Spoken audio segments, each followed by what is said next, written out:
দোলা চলচ্চিত্রে অভিনয় করার সময় ওমর সানি ও মৌসুমীর পরিচয়, পরবর্তীতে ভালো লাগা, পরিণয়, সংসার করা। এই দম্পতির দুটি সন্তান, পুত্র ফারদিন ও কন্যা ফাইজান। অন্যদিকে শাবনূরের শুরুটা 1993 সালে এহতেশাম পরিচালিত চাঁদনি রাতের সিনেমার মধ্য দিয়ে। এরপর আর কখনো পেছনে ফিরে তাকাননি সে।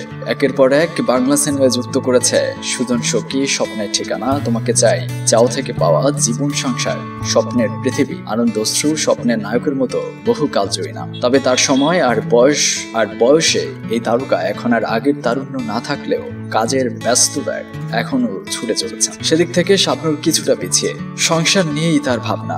অবশ্য সবিজে ফেরার ইঙ্গিতও তিনি দিয়েছেন। গতকাল এই জনপ্রিয় তিন তারকা একত্রিত হলেন বিয়ের অনুষ্ঠানে, যেন সোনায় সোহাগা। ওমর সানি বলেন, জিয়া গোনাল এর বিয়েতে হাজির হলাম আমি, মৌসুমী আর শাবনূর। আমার সামনে ছিলেন 90 দশকের মৌসুমী আর শাবনূর। ফিরে গেলাম স্মৃতিতে। সামনে একটা কাজের জন্য প্ল্যান করছি, সাথে অবশ্যই থাকবে মৌসুমী ও শাবনূর। স্মৃতি যে আরো আড্ডাবাজি আর ভালোবাসাপূর্ণ সম্পর্ক, তাদের সময়টুকু হারিয়ে গেল। তবে তা ধারণ করলেন নায়ক ওমর সানি, আর তা প্রকাশ করলেন ভক্তদের উদ্দেশ্যে।